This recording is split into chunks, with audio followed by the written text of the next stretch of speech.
खुलुमबाय स्टुडिअ आं राकेश रामसियारि बे समाव बीपीएफ आरो यूपीपीएल खौसेथि जानाय बाथ्राखौ लानानै बीपीएफ राजखान्थि हान्जानि लाइमोन गांखंनि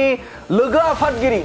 प्रहलाद ब्रह्मआ गोबां बाथ्रा बुंनायखौ नुनो मोनदों। बे समाव मोनसे राजखान्थियारि बिथिंखौ नोजोर बोनानै थामहिनबा बिटिआर ओनसोलनि मोननै राजखान्थियारि दोलो बे राजखान्थियारि दोलोनि सायाव बाथ्रा बुंनायखौ नुनो मोनदों प्रहलाद ब्रह्मखौ। थारैनो बे समाव मोननै राजखान्थि हान्जा बीपीएफ आरो यूपीपीएल राजखान्थि हान्जाखौ खौसे जानो थाखाय खावलायदों थामहिनबा खौसे जानायखौ हास्थायो होननानै बाथ्रा बुंदों बिथां प्रहलाद ब्रह्म बिथाङा। बे समाव खौरांगिरिनि गेजेराव थामहिनबा बड'लेण्ड बुब्लिनि गेजेरजों बिथाङा रोखा रोखा बाथ्रा बुंथिदों। बे समाव यूपीपीएल आरो बीपीएफनि खौसे जानायखौ बिथाङाबो लुबैयो होननानै बाथ्रा बुंनायखौ नुनो मोनदों बिथां लाइमोन गांखंनि बीपीएफ लाइमोन गांखंनि लोगो आफादगिरि प्रहलाद ब्रह्म बिथांखौ। नंगौ बे समाव मोनसे बिग आपडेट नोंथांमोननि गेजेराव बड'लेण्ड बुब्लिया होनो नागिरदों। बे समाव प्रहलाद ब्रह्मआ गोख्रों बाथ्रा बुंदों थामहिनबा रोखा रोखा बाथ्रा बुंनायखौ नुनो मोनदों। बिथाङा बुंदों बे समाव बीपीएफ आरो यूपीपीएल बे खौसे जानायखौ बिथाङा लुबैयो होननानै बाथ्रा बुंदों। बर' हारियाव अलखद आरो बे अलखद समाव गासैबो राजखान्थि हान्जाया खौसे जानांगौ होननानै बाथ्रा बुंनायखौ नुनो मोनदों। नोंथांमोना मिथिगौ दे थांनाय समाव एबसुनि आफादगिरि थामहिनबा दुलाराय बर' फरायसा आफादनि आफादगिरि बिथाङा उदांस्रि सानाव भारत उदांस्रि सानाव बिथाङा गावनि अफिसियेल फेसबुक पेजनि गेजेरजों बिथाङा बुंथिदोंमोन जे रिजनेल दोलोफोर थामहिनबा ओनसोलारि राजखान्थि हान्जाफोर बे राजखान्थि हान्जाफोरा खौसे जानानै बर' हारिनि थामोनथा आरो रैखाथिनि थाखाय खामानि मावनांगौ सेक्रिफाइस खालामनांगौ होननानै बाथ्रा बुंथिदोंमोन बिथां दुलाराय बर' फरायसा आफादनि आफादगिरि दिपेन बरुवा। आरो बे समावनो बिथां बीपीएफ लाइमोन गांखंनि बिथां लोगो आफादगिरि प्रहलाद ब्रह्मआ रोखा बाथ्रा बुंथिदों। बिथां दिपेन बर' बुंनाय बाथ्राखौ बिथाङा रोखा बाथ्राखौ बिथाङा बुंथिदों वेलकाम खालामदों। बिथाङा बे समाव बरायनानै लादों जे बीपीएफ आरो यूपीपीएलआ बे समाव जे खौसेथि जानांगौ होननानै बाथ्रा बुंनायखौ बिथां दिपेन बर'आ बाथ्रा बुंनायखौ बिथाङा बरायदों आरो बर' रायजो राजाफोराबो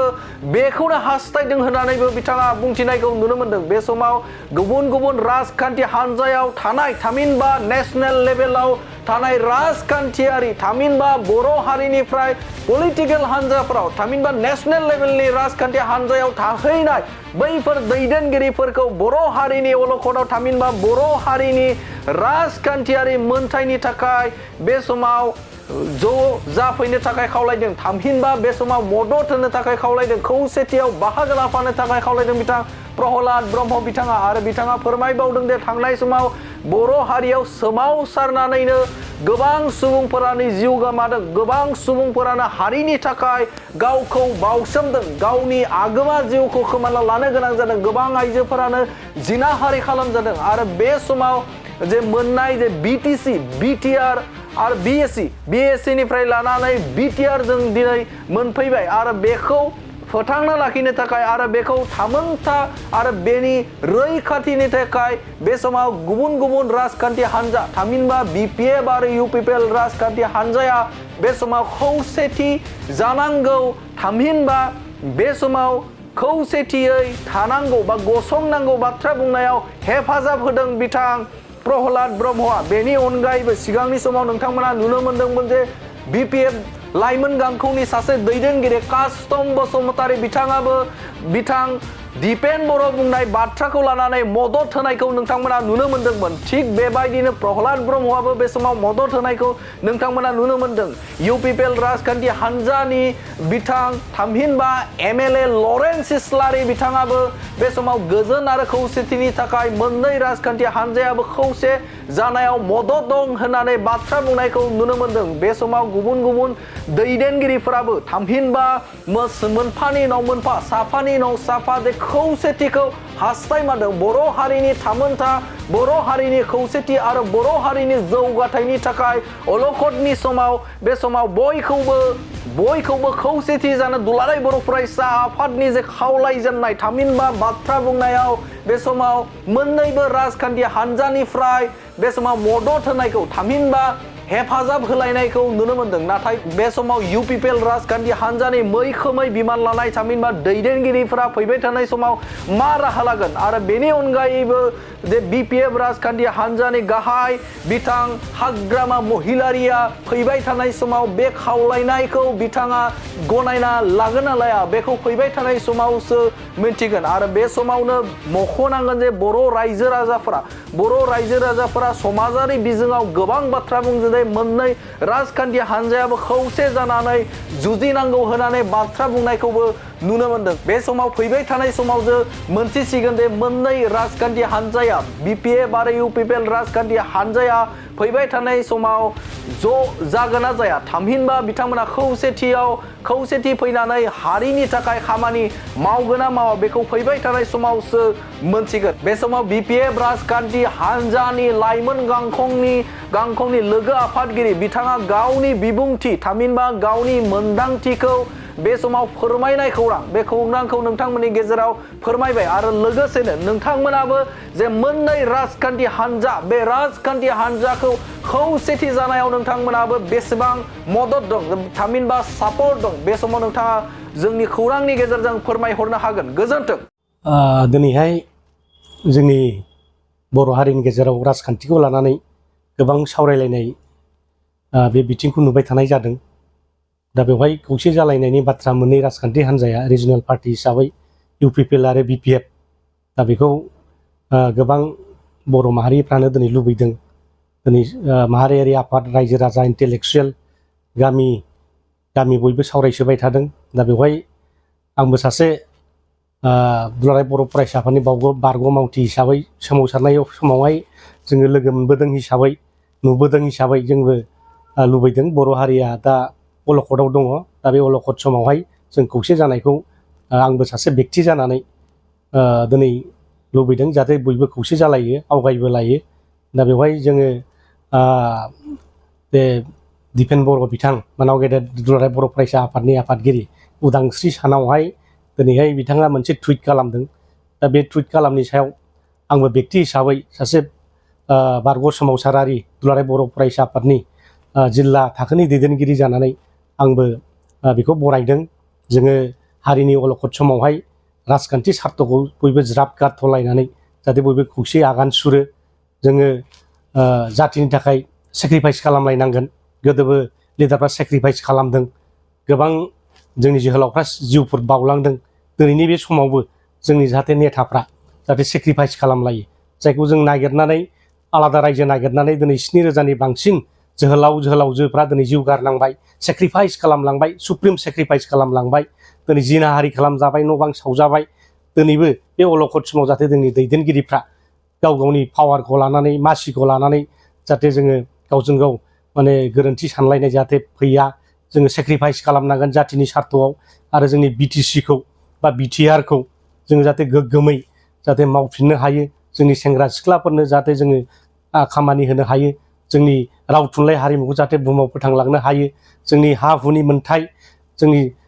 जे थामोन्था जोंनि ट्रेडिसन बेखौ जाहाथे जों लाखिनो हायो बेनि थाखाय जों बयबो खामानि मावलायनांगोन आं दिनै सासे बेक्ति हिसाबै बयखौबो खावलायगोन BPFनि नेताफोरखौबो आं खावलायगोन UPPLनि नेताफोरखौबो खावलायगोन आरो जायफोर दिनै नेशनेल पार्टिफोराव हाबनानै दंहैयो बे बिथांमोनहाबो नेशनेल पार्टिखौ ज्राब गारनानै जायफ्रा संग्रामि नेताफोरमोन बिथांमोना बे BJP हान्जा बा कंग्रेस हान्जायाव हाबनानै दङ बिथांमोनाबो जाहाथे ओंखारफिननानै जातिनि सार्थआव खौसे जानानै जाहाथे खामानि मावो आं दिनै खावलायगोन दिनै गोरोबलायनायनि गोबां माने सानखान्थिफ्रा दंलायो समानथायफोरखौ जों खालामलायनो हायो पलिटिकेल इकुवेसनखौ खालामनो हायो जाहाथे जोङो अमिसन कमिसन आरो गिभ एन्ड टेक पलिसिनि गेजेरजों जाहाथे जोङो जातिखौ रैखाथि होनो हायो फैबाय थानाय बिसायख'थियाव जाहाथे जोंनो ज' जानानै जाहाथे जोङो सरकार दानो हायो जोंनिनो सरकार जायो जाहाथे गुबुन हारिखौबो लाफानानै बिथांमोनाबो जिहेतु जोंनि बड'लेण्ड सोमावसारनायाव बिहोमा होबोबाय खस्थ' लाबोनांबाय रांखावरि एफा एनै बिथांमोनाबो मदद खालामबोबाय गतिके BTC ओनसोलाव थानाय जेसेबां जाति जनगोष्ठीफोर दङ बिथांमोनखौ लाफानानै जोंनि मोननै रिजनेल पार्टिया जाहाथे जोङो गोख्रोङै गसंथानानै जाहाथे जोङो BTCखौ जाहाथे जोंनि आखायावनो लाखिनो हायो लोगोसे फैबाय थानाय 2026नि जितु इलेक्सन बे इलेक्सनावबो BTC हालामनिफ्राय जोङो 15 जन जों रिजनेल पार्टिफ्रानो जों बिजाथि देरहालांनानै एमएलए देरहालांनानै जाहाथे आसामाव जों लायन शेयार जाहाथे लाहैनो हायो आरो बे 15 जननि गेजेरनिफ्राय जाहाथे जोङो साबा केबिनेट मन्त्रि मोनहैनाय जाहाथे जोङो खालामनो हायो जाहाथे जोंनि बिटिसिखौ जाहाथे गोख्रोंनिफ्राय गोख्रोंसिन खालामनो हायो भारत सरकार आसाम सरकारखौ नारसिननानै जोंनि बिटिसि ओनसोलाव जौगाहोनांगौनि थाखाय सेल्फ एमप्लयमेन्ट खालामनांगौनि थाखाय सेंग्रा सिख्लाफोरखौ खामानि मावहोनांगौनि थाखाय बिथांमोनखौ जौगालांहोनांगौनि थाखाय जाहाथे जोङो इन्डास्ट्रि फसंनो हायो बिथांमोनखौ जोङो साख्रि बाख्रि सोसननो हायो जोङो हा हु जाहाथे रायजो राजाफोरनो राननानै होनो हायो जोङो फरेस्ट लेन्डफोरखौबो जाहाथे बयनोबो होनो हायो जों नेशनेल पार्कफोरखौ जाहाथे जोङो रैखाथि होनो हायो बिनि थाखाय खामानि मावनो आं बयबो नेताफोरखौ दिनै बे फंनैसो बाथ्रानि गेजेरजों आं खावलायहरदों दिनैहाय जोंनि बर' हारिनि गेजेराव राजखान्थिखौ लानानै गोबां सावरायलायनाय बे बिथिंखौ नुबाय थानाय जादों दा बेवहाय खौसे जालायनायनि बाथ्रा मोननै राजखान्थि हान्जाया रिजनेल पार्टि हिसाबै इउपिपिएल आरो बिपिएफ दा बेखौ गोबां बर' माहारिफ्रानो दिनै लुबैदों दिनै माहारियारि आफाद रायजो राजा इन्टेलेक्सुयेल गामि बयबो सावरायसोबाय थादों दा बेवहाय आंबो सासे दुलाराय बर' फरायसा आफादनि बारग' मावथि हिसाबै सोमावसारनाय समावहाय जोङो लोगो मोनबोदों हिसाबै नुबोदों हिसाबै जोंबो लुबैदों बर' हारिया दा अलखदाव दङ दा बे अलखद समावहाय जों खौसे जानायखौ आंबो सासे बेक्ति जानानै दिनै लुबैदों जाहाथे बयबो खौसे जालायो आवगायबो लायो दा बेवहाय जोङो बे दिपेन बर' बिथां मानाव गेदेर दुलाराय बर' फरायसा आफादनि आफादगिरि उदांस्रि सानावहाय दिनैहाय बिथाङा मोनसे टुइट खालामदों दा बे टुइट खालामनि सायाव आंबो बेक्ति हिसाबै सासे बारग' सोमावसारारि दुलाराय बर' फरायसा आफादनि जिल्ला थाखोनि दैदेनगिरि जानानै आंबो बेखौ बरायदों जोङो हारिनि अलखद समावहाय राजखान्थि सार्थखौ बयबो ज्राब गारथ'लायनानै जाहाथे बयबो खौसे आगान सुरो जोङो जातिनि थाखाय सेक्रिफाइस खालामलायनांगोन गोदोबो लिडारफ्रा सेक्रिफाइस खालामदों गोबां जोंनि जोहोलावफ्रा जिउफोर बावलांदों दिनैनि बे समावबो जोंनि जाहाथे नेताफ्रा जाहाथे सेक्रिफाइस खालामलायो जायखौ जों नागिरनानै आलादा रायजो नागिरनानै दिनै 7,000नि बांसिन जोहोलावजोफ्रा दिनै जिउ गारनांबाय सेक्रिफाइस खालामलांबाय सुप्रिम सेक्रिफाइस खालामलांबाय दिनै जिनाहारि खालामजाबाय न' बां सावजाबाय दिनैबो बे अलखद समाव जाहाथे जोंनि दैदेनगिरिफ्रा गाव गावनि पावारखौ लानानै मासिखौ लानानै जाहाथे जोङो गावजों गाव माने गोरोन्थि सानलायनाय जाहाथे फैया जोङो सेक्रिफाइस खालामनांगोन जातिनि सार्थआव आरो जोंनि बिटिसिखौ बा बिटिआरखौ जोङो जाहाथे गोग्गोमै जाहाथे मावफिननो हायो जोंनि सेंग्रा सिख्लाफोरनो जाहाथे जोङो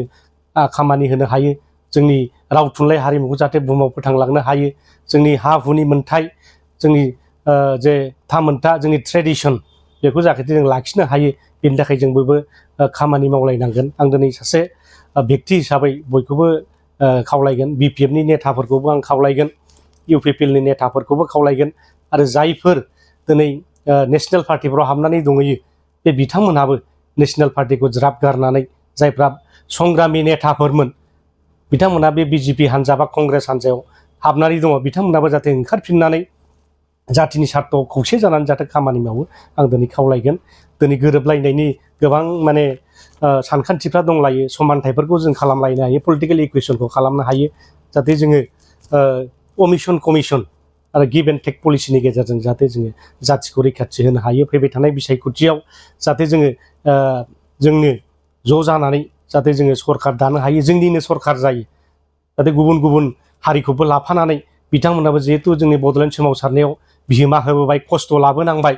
रांखावरि एफा एनै बिथांमोनाबो मदद खालामबोबाय गतिके बिटिसि ओनसोलाव थानाय जेसेबां जाति जनगोष्ठीफोर दङ बिथांमोनखौ लाफानानै जोंनि मोननै रिजनेल पार्टिया जाहाथे जोङो गोख्रोङै गसंथानानै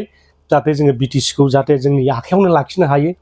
लोगोसे फैबाय थानाय 2026नि जितु इलेक्सन बे इलेक्सनावबो बिटिसि हालामनिफ्राय जोङो 15 जन जों रिजनेल पार्टिफ्रानो जों बिजाथि देरहालांनानै एमएलए देरहालांनानै जाहाथे आसामाव जों लायन शेयार जाहाथे लाहैनो हायो आरो बे 15 जननि गेजेरनिफ्राय जाहाथे जोङो साबा केबिनेट मन्त्रि मोनहैनाय जाहाथे जोङो खालामनो हायो जाहाथे जोंनि बिटिसिखौ जाहाथे गोख्रोंनिफ्राय गोख्रोंसिन खालामनो हायो भारत सरकार आसाम सरकारखौ नारसिननानै जोंनि बिटिसि ओनसोलाव